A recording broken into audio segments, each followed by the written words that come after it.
It's not funny, but when I think about this story, I have to laugh. It had been several years since my divorce, and I had really submitted myself to the Lord in humility and grown up and been strengthened and been walking the walk with His help and doing well. I was leading divorce recovery groups and writing books and feeling pretty fine. And it was Valentine's Day coming up. Now, for those of you who've been through divorce, we know that the holidays are hell. It reminds us of being abandoned, of being alone, of being without family, of losing traditions, and all the wonderful things that the holidays promise. And just as we're getting on our feet, and here comes, New Year's Day and the clinking of champagne glasses, and we're alone again. But sometimes the worst is Valentine's Day.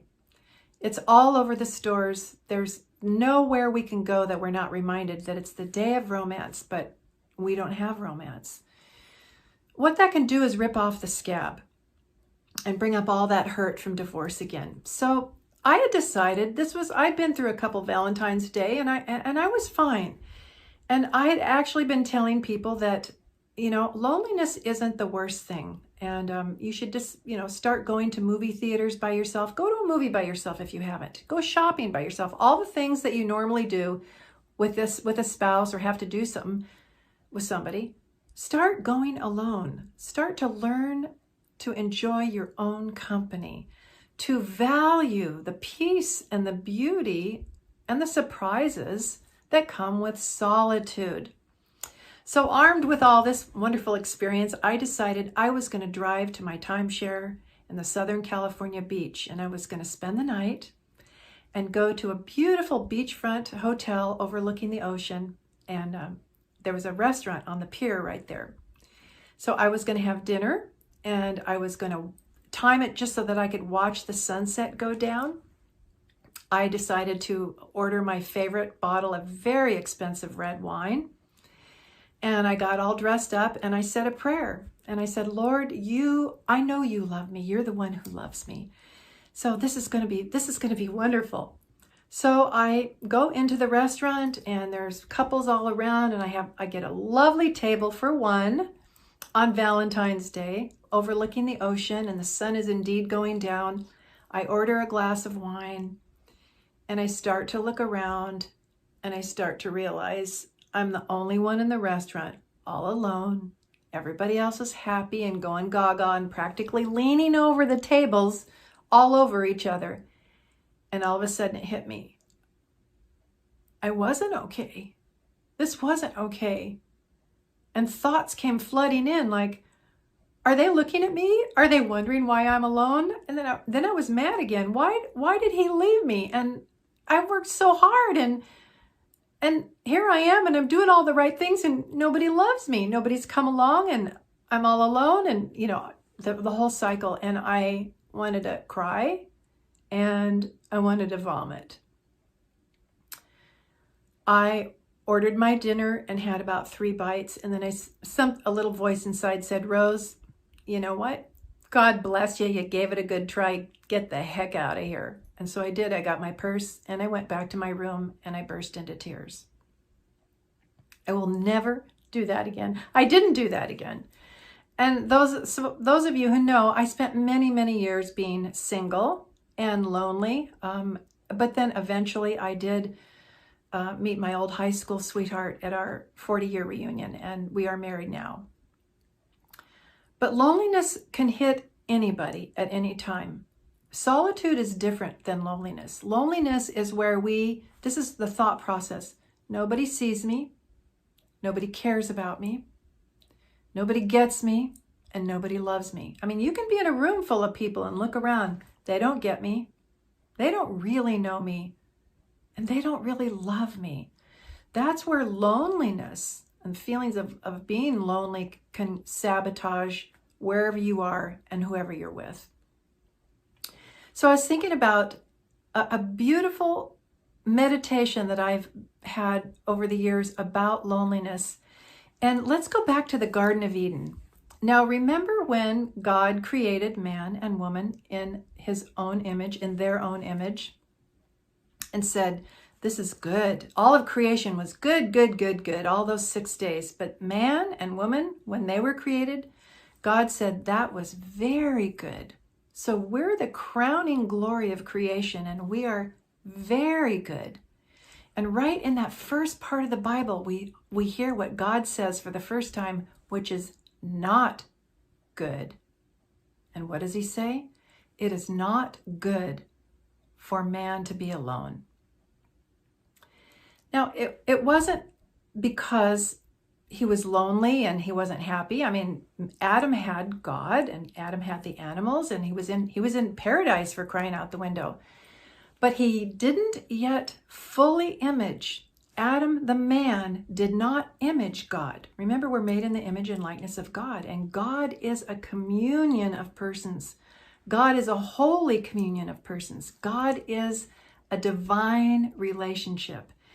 And we are destined to be caught up into that divine relationship, into the bosom of that relationship now and most fully for all eternity.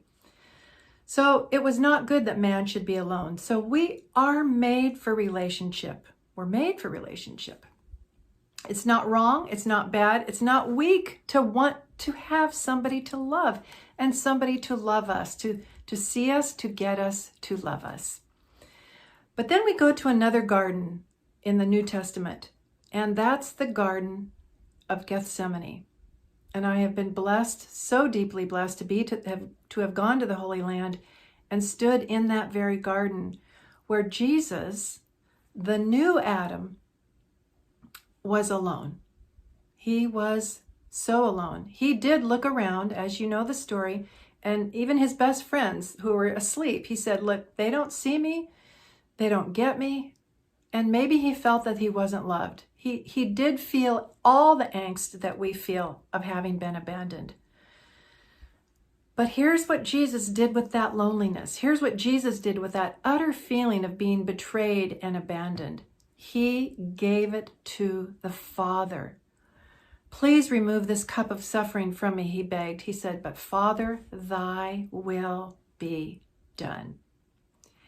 And as I meditated on this particular act of surrendering his loneliness and all the pain that comes with it to the Father, at that moment, God the Father blessed him by he wasn't lonely anymore. Here's what happened. Have you ever thought about this? An angel came in that garden, in that place of utter loneliness. An angel came to comfort him. And then later he's arrested and taken before the court, and he is comforted by the women of Jerusalem as he carries his cross. He's also comforted by Simon, who helps him for a short while come and lift that heavy, splintery, bloody cross off of his shoulders and carry it for a while. He was not alone at that moment. He was not alone when he was comforted by Veronica, who took her veil and wiped his tears and the blood from his face. So look at, even in his worst suffering, he was not really alone. He was alone and he wasn't alone. His mother Mary was there. And even when he was hanging on the cross, there was somebody to his side that said, I do see you. And in my own limited way, I do get it. And I surrender and submit myself to you. And the good thief was actually a companion, as it were, to Jesus on the cross. So this is a consolation that we have in our loneliness after divorce. So remember 3 things about loneliness. Number 1, let others comfort you. If you're feeling lonely, wash your face, get in the car, and go somewhere, somebody you know, somebody you love. Even go to the store and see the people down at the grocery store that you haven't seen in a week and say hi, and just get out of yourself a little bit. You don't have to go to a party or, join a club or a Bible study. Just get out and go talk to somebody. Let other people comfort you. Go get your nails done. Go get your hair cut if you haven't in a long time. Something where people are with you. I did start going to the movies by myself, and I remember one time after divorce, it was the very first time I decided to go to the movies. I walked down the dark aisle, and I saw a man sitting by himself a few rows in, and I looked briefly, and it was my parish priest. I said, "Father!" And I slipped in beside him, and we watched the movie together. So even in my loneliness, I wasn't lonely. When you do it with the right attitude and you offer it to God, He will bless you. Sometimes not. Sometimes you will be in that dark place all by yourself. But you never know. You can trust God. So let other people comfort you. Number 2, why don't you go out and comfort others? You be the angel who comforts somebody in the Garden of Gethsemane.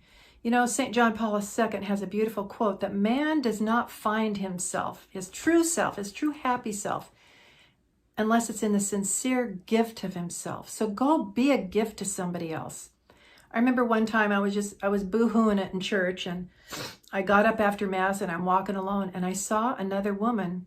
The church had emptied, and I saw a woman still sitting in the pew after Mass, and her head was down, and she was sobbing quietly. I could see her shoulders heaving.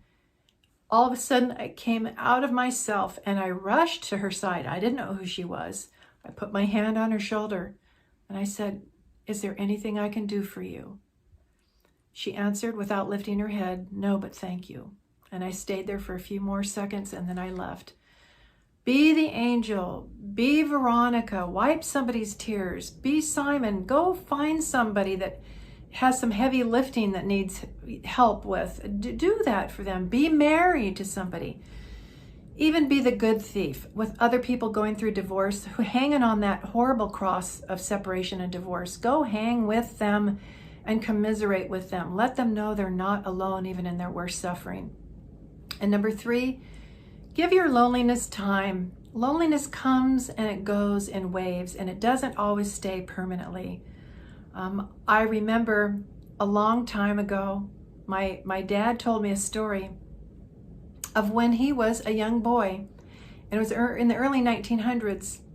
His father was a builder, and they went way out to Northern California into the woods and to this old wooden bridge that had been there for, 100 years. And the two of them spent days dismantling the wooden bridge. And they took all those timbers on the back of their truck, and it was an old truck back then, and drove it back to where they lived. And then my dad told me that my grandpa, his father, taught him to take all those timbers and run them through a giant circular saw. Zzz, running that wood through saw to make lumber. And after days and days of doing that, they then took that lumber, and my dad said he helped his father build 4 new homes for people in their community from the ground up. They laid the foundation, they erected the walls, they did the wiring, they did the plumbing, they put on the roof. Every part of that house they did together. And I've always clung to that as an image of how I felt when my life got dismantled, and then run through the buzzsaw of divorce. It's painful, but if you will work with the Father, He will help rebuild your lonely, painful life after divorce. He will work with you from the ground up and make a beautiful place, a beautiful life for you to live. So let others comfort you. You comfort others and give it time.